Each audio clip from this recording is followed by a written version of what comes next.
E aí, pessoal, tudo bem? Professor Antônio aí trazendo mais algumas questões aí para o cargo de técnico operação júnior. Bom, pessoal, é o seguinte, essas questões que eu estou trazendo agora são questões assim que elas são mais para nível superior.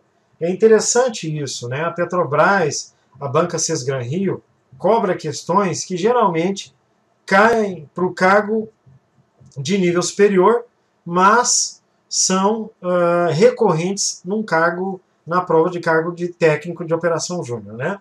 Bom, apesar dessa dificuldade, né, dessa pequena dificuldade, a gente observa que são questões que são bastante numéricas, tá? Então são questões assim que você vai pegar um número, vai substituir na fórmula e vai obter o resultado. Então não são questões de grande complexidade, tá? As questões que eu estou trazendo hoje são questões de mecânica dos fluidos, basicamente, questões aí que são questões clássicas, questões assim que a gente tem que saber de cor e salteado, porque elas, de novo, têm grande possibilidade de caírem novamente no concurso para este ano aí, ok? Então vamos lá, pessoal, sem demora, para uma questão que eu até considero uma questão um pouquinho difícil, mas com uma análise correta, nós chegamos na resposta correta para essa questão. Um tubo de pitot é um aparelho utilizado para medir a velocidade com que um fluido escoa por uma canalização. O esquema abaixo apresenta uma situação em que o fluido, cuja densidade é 1,2 vezes 10 ao cubo, quilograma por metro cúbico, escoa em uma velocidade V, capaz de promover uma diferença de altura, tá vendo? Ó? Ele está causando um outro desnível de altura em outro líquido, tá? Com a densidade 6,25, 10 a terceira quilograma por metro cúbico. Considerando a aceleração da gravidade 10 metros por segundo ao quadrado, isso é básico, né? A velocidade V do escoamento em metros por segundo é...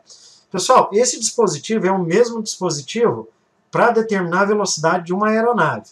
Tá? Então, por isso que eu falei para vocês que é uma questão assim que a gente tem que estudar, tá? E tem que ver, tem que trabalhar ela para a gente não poder errar na hora da prova. Tá? Então, essa aí foi uma questão 27, caiu em 2010. Então, vamos lá.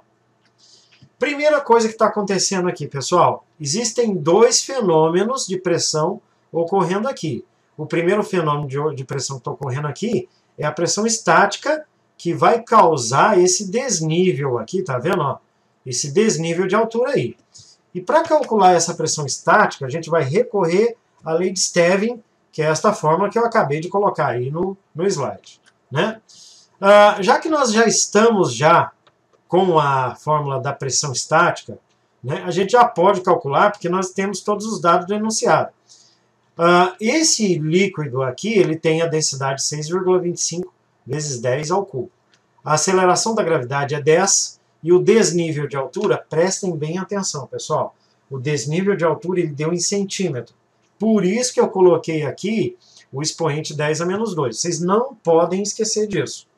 Fazendo essa multiplicação, a gente vai obter uma variação de pressão, ΔP, igual a 3.750 Newton por metro quadrado, que é igual a Pascal. Correto? E agora, o outro fenômeno que está acontecendo é a pressão dinâmica. Tá? Então, aqui no escoamento, aqui, nessa tubulação, a gente vai ter o efeito da pressão dinâmica, que nós devemos aplicar a famosa equação de Bernoulli. Tá? Então, para a equação de Bernoulli, é essa equação que eu estou mostrando aqui no slide. Ó, P dividido por ρ, mais V ao quadrado, dividido por 2, mais G vezes o desnível que o escoamento oferece. Como esse escoamento não tem nenhum desnível aqui, tá? Não tem nenhum desnível aqui. Se essa equação for verdade, né, a gente pode cancelar essa parcela. Mas vamos ver primeiro o que vai acontecer. Vamos lá. Pressão dinâmica. Olha aqui, ó. Diferença entre pressões P1 e P2, ou seja, é a diferença entre essa pressão que está aqui, ó, está aqui bem na extremidade do tubo de pitot. Deixa eu marcar aqui com a caneta, ó, tá vendo? Ó? Essa é a pressão que ele está coletando, a pressão dinâmica, menos a pressão estática, que está aqui, ó, tá? Está bem aqui, né? Está bem aqui em relação a esse desnível, tá? Dividido pela densidade do fluido, que é igual às diferenças de velocidade. Pessoal, eu coloquei uma fórmula aqui mais resumida, tá? Deixa eu voltar o outro slide lá para a gente observar. Olha aqui, ó. Essa equação ela é igualzinha aqui do outro lado, tá? Eu coloquei constante aqui, porque esse lado tem que ser praticamente permanecer constante ao outro lado. Então, passando essas variáveis para o outro lado lá, na equação, vocês vão observar que vai acontecer exatamente isso aqui, tá? A diferença de velocidades mais a parcela respectiva do desnível de altura. Se a gente pegar essa densidade aqui e passar, como ela está dividindo, passar para o outro lado multiplicando, a gente vai ter essa equação aqui. Aí vocês devem estar perguntando, mas e a outra velocidade? Gente, a outra velocidade é igual a zero. Por isso que eu corto aqui a velocidade aonde nós estamos coletando a pressão estática. Como não tem velocidade aqui nessa interface, então ela é igual a zero. Por isso que ela foi cancelada. Essa velocidade é exatamente essa que eu quero encontrar, tá? Então a fórmula vai se resumir nessa equação aqui, tá? Lembrando que a densidade desse lado estava dividindo, passou para o outro lado multiplicando, tá? E aí a gente pode substituir os valores que a gente já encontrou lá no valor da pressão estática. O que vai acontecer? A pressão dinâmica no escoamento ela vai ser igual à pressão estática que causou esse desnível aqui desse líquido. Por isso, pessoal, que a gente substituindo os valores aqui, a gente vai acabar encontrando essa relação aqui, ó, 3.750, tá? V ao quadrado vezes 600 mais 720, tá?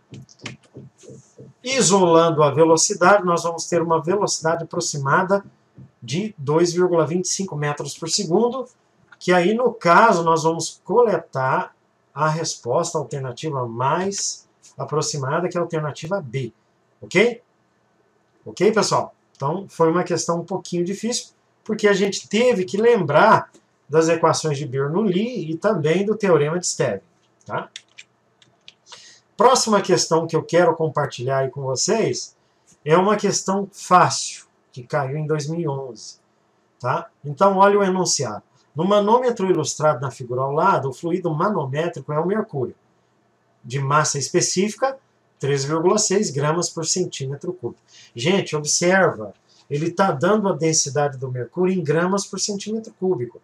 Nós não podemos esquecer que essa mesma densidade é 3,6 vezes 10 a terceira quilogramas por metro cúbico, correto? A altura H, ou seja, esse desnível, é cerca de 25 centímetros. Gente, não esqueçam de novo, passem essas unidades que estão fora do Sistema Internacional de Unidades para o Sistema Internacional de Unidades padrão. Então, isso aqui em metros é igual a 25 vezes 10 a menos 2 metros. A aceleração da gravidade é 10 e a pressão atmosférica, ou seja, a pressão que está reinando aqui, ó, é igual a 10 a quinta newton por metro quadrado. Vamos para a resolução. Primeiro, o que está ocorrendo? A pressão estática. Então, a pressão estática é dada pela lei de Stevin, que é ρg vezes o desnível de altura. Substituindo os valores dados pelo enunciado, a gente vai ter 3,6 vezes 10 a terceira. Eu esqueci aqui, tá, pessoal, de colocar um 10 a terceira, tá? Vezes 25 vezes 10 a menos 2. Isso resulta em 34.000 newton por metro quadrado. Mas não esqueçam que ΔP é a variação da pressão estática menos a pressão atmosférica. Tá? Já que a pressão atmosférica foi dada, e é igual a 1 vezes 10 a quinta, você vai passar para o outro lado somando, o que resulta numa pressão interna manométrica do gás de 1,34 vezes 10 a quinta newton por metro quadrado. Uma outra questão assim, pessoal, fácil, tá? Uma questão fácil, eu considero essa questão fácil. Aplicamos a lei de Stevin, convertemos as unidades para o Sistema Internacional de Unidades, fizemos a multiplicação e obtemos o resultado. Perdemos tempo fazendo este cálculo aqui, lá na hora, obviamente, a gente vai perder um tempinho, mas chegamos na resposta correta. Tá? E a última questão aí que eu quero compartilhar com vocês é a questão 55, que caiu em 2012. Uma questão importantíssima, porque esse tipo de questão já caiu mais de 2 vezes. Então, vamos praticar, pessoal, vamos praticar. Uma bomba centrífuga de 1000 watts de potência localiza-se no andar térreo de um edifício. Desprezando-se todas as perdas por atrito na tubulação, ou seja, a tubulação ela é teoricamente sem atrito, e dissipações de energia no percurso, tá? Quanto tempo leva para essa bomba encher uma caixa d'água de 6.000 litros, inicialmente vazia, localizada em uma cota de 30 metros de altura? Gente, questão fácil, questão que eu já vi esse tipo de questão no ensino médio. Primeira pergunta que eu faço para vocês: que tipo de energia algum objeto gasta para sair de um nível inferior e chegar num nível superior? Gente, é energia potencial, tá? Então, energia potencial é a energia que você gasta para elevar qualquer objeto do nível inferior até o nível superior, tá? Outra formulazinha que a gente não pode esquecer: potência. O que é potência? É a quantidade de energia que você gasta num intervalo de tempo. É a relação entre essa energia durante um intervalo de tempo. Se a potência está em watts, significa que a energia está em joules e o tempo está em segundos. Tá? Substituindo aqui, a gente vai ter potência igual massa vezes a gravidade vezes a altura, que é a energia potencial, dividido pelo tempo. Isolando o tempo, porque o enunciado do problema quer o tempo, a gente vai ter essa relação aqui. Tá? Agora eu chamo a atenção de vocês para o seguinte fato: a densidade da água, porque ele quer levar a água até lá a caixa d'água, ele é igual a 1000 kg por metro cúbico, correto? Ok. Eu preciso achar a massa de água. Eu preciso achar a massa de água. Ele me deu o volume, que é 6.000 litros. Então a gente vai encontrar essa massa. Lembrando que 1 litro é exatamente 1 decímetro cúbico, vocês vão concordar comigo que a densidade vai ser 1000 quilogramas, aí eu vou converter, tá vendo? Ó, esse metro cúbico para decímetro cúbico, vai ficar 1000 decímetros cúbicos, tá? Por que vai ficar 1000 decímetros cúbicos, pessoal? Olha aqui, ó, deixa eu tentar escrever aqui, ó, decímetro cúbico. E aqui, à esquerda do decímetro, a gente tem metro cúbico. Como eu estou indo, eu escrevi errado aqui, tá, pessoal? Deixa eu apagar aqui. Borracha, deixa eu apagar aqui, ó, tá? Peraí. Deixa eu apagar. Agora deixa eu pegar a caneta de novo, ó.